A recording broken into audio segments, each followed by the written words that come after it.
এই ভিন্ন ভিন্ন আলাদা আলাদা অভিজ্ঞতা এবং গল্প নিয়েই সবাই আমরা একত্রিত হব, সবাই মিলে ক্যান্সার বিরুদ্ধে আমাদের লড়াইটা চালু রাখবো। এই হলো এই ইউনাইটেড বাই ইউনিক এই গল্পের এই প্রতিপাদ্যের অর্থ যদি আমরা বলি।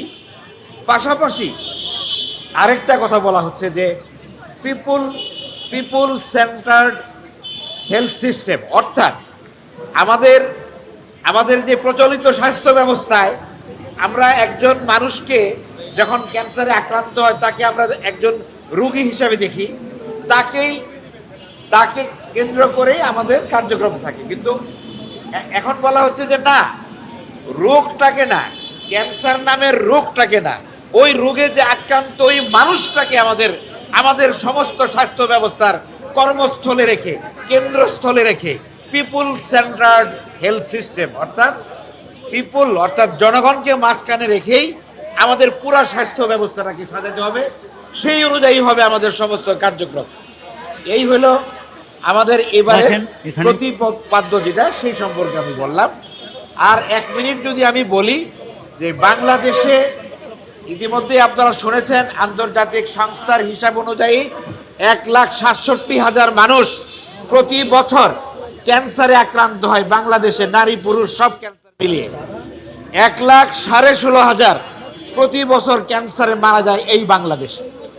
এটা কিন্তু আপনারা অনেকে এইভাবে লেখেন যে এতজন ডায়াগনোসিস হয়েছে, এটা কিন্তু ভুল। এটা কিন্তু তার না, এটা একটা অনুমান, এটা একটা এস্টিমেট যে সারা বিশ্বের ট্রেন্ড অনুযায়ী বাংলাদেশে 1,67,000 আক্রান্ত হওয়ার কথা, 1,16,500 মারা যাওয়ার কথা। এটা একটা এস্টিমেট।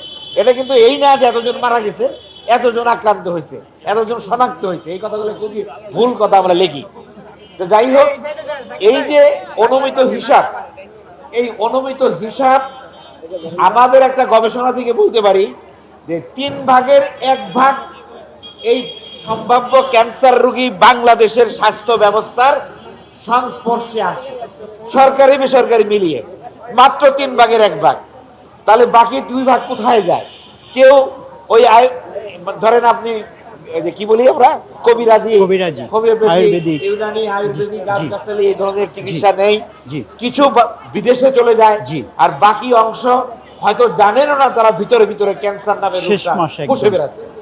তো আমাদের নজর দিতে হবে, অর্থাৎ ক্যান্সার এই যে অনুমান যে হিসাবটা, অনুমিত হিসাবটা, এই হিসাবের কাছাকাছি মানুষকে খুঁজে বের করতে হবে। তারা কোথায় যায়?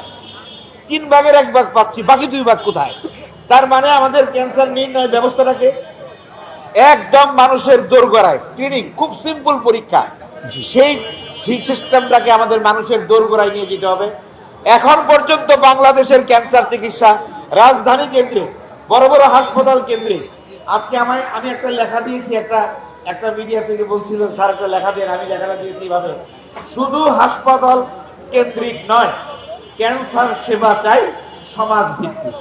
অর্থাৎ এই যে বড় বড় শহরে যে হাসপাতালগুলো আছে, এই হাসপাতালগুলোর সাথে প্রান্তিক এলাকার ওই যে মানুষ যাদের ভিতরে আছে, লোকজনেরা আছে, আমাদের ক্যান্সার রোগীরা, তাদের সাথে সংযোগ ঘটানোর জন্য সমাজ ভিত্তিক ক্যান্সার সেবা।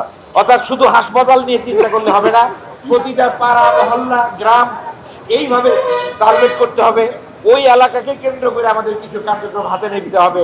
আর ক্যান্সার সেবা মানে এখনো আমাদের ধারণা ক্যান্সারের চিকিৎসা, ক্যান্সার সেবা শুরু হয় একজন মানুষকে ক্যান্সার থেকে সুরক্ষা দেওয়া, অর্থাৎ প্রতিরোধ করা, জনসচেতনতা সৃষ্টি করা, কি বর্জন করবেন, কি ভালো জিনিস গ্রহণ করলে ক্যান্সার থেকে মুক্ত থাকবেন, সেটা দিয়ে শুরু হলো আমাদের ক্যান্সার সেবা।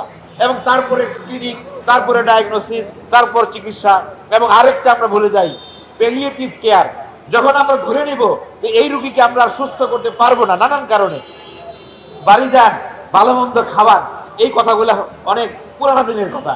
এখন ওই মানুষটার জন্য আমাদের কিছু করার আছে, তাকে সুস্থ করতে পারবো না, তার ক্যান্সারের জন্য তার ব্যথা বেদনা কষ্টটা আমরা যতটা লাঘব করতে পারি, যতটা তাদেরকে প্রশমন করতে পারি, এটাকে বলি প্রশমন সেবা বা প্যালিয়েটিভ কেয়ার। এই 4টা জিনিস নিয়ে আমাদের কাজ করতে হবে।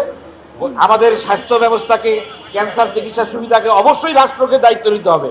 রাষ্ট্রকে অবশ্যই ক্যান্সার সেবা সুবিধা বাড়াইতে হবে।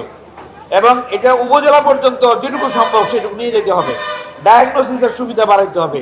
প্রতিরোধের জন্য সরকারি বেসরকারি পাবলিক প্রাইভেট পার্টনারশিপ রেখা কি কাগজে কলমে লিখতে হবে না, মিনিংফুল অর্থাৎ অর্থবহভাবে যে সমস্ত সংগঠন কাজ করে তাদেরকে সরকারি প্রোগ্রামের মধ্যে আনতে হবে, এনে তাদেরকে ব্যবহার করতে হবে, করে সারা দেশের মানুষকে সচেতন করতে হবে, চিকিৎসা করতে হবে প্রশমন। এবং এই কাজটি নিয়ে আমরা চাই এই বছরও কথা বলবো, আগামী বছরও কথা বলবো এই বিষয় নিয়ে।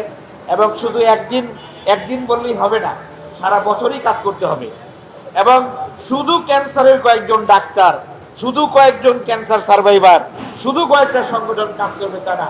আপনি নিজে যে পেশায় থাকেন, যেখানেই থাকেন, আপনি কয়টা কথা যদি জানতে পারেন সেই কথাগুলো আপনার পরিমণ্ডলে আপনি বলবেন, এভাবেই ছড়িয়ে যাবে।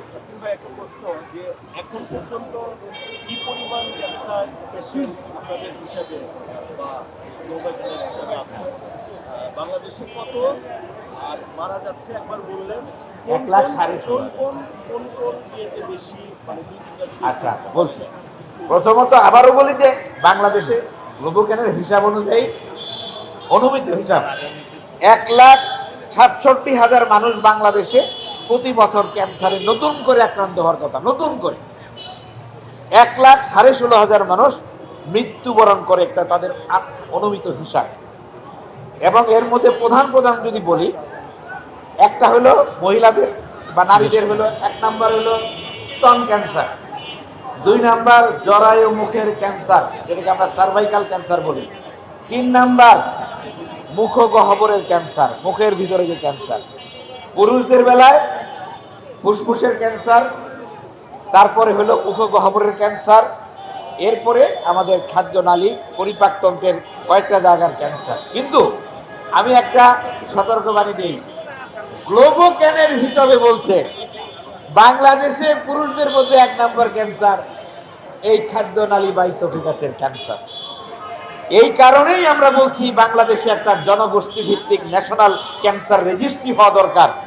যতক্ষণ আমরা নিজেরা হিসাব বের করতে না পারবো ততক্ষণ আমাদেরকে গ্লোবোক্যানের হিসাব বলতে হবে। কিন্তু আমি বিশ্বাস করি বাংলাদেশে এখনো পুরুষদের মধ্যে সব থেকে বেশি যে ক্যান্সার হয় সেটা ফুসফুসের ক্যান্সার, লাং ক্যান্সার। কিন্তু ওই যে গ্লোবোক্যানের হিসাব তো বাংলাদেশের তথ্য নিয়ে করে নাই, তারা করেছে বাংলাদেশের আশেপাশের দেশের ওই যে জনগোষ্ঠী ভিত্তিক ক্যান্সার নিবন্ধন, সেই হিসাবকে বাংলাদেশের জনসংখ্যার নানান পপুলেশন ডিনামিক্স ব্যবহার করে তারা হিসাবটা দিয়েছে। আমি অফিসিয়ালি এটার প্রতিবাদ করতে পারবো না, কিন্তু আমি বুঝি যে এখনো বাংলাদেশের 1 নম্বর ক্যান্সার ফুসফুসের ক্যান্সার। যদি শতাংশ করে বলতে যে এই যে স্তন ক্যান্সার, জরায়ু ক্যান্সার, এটা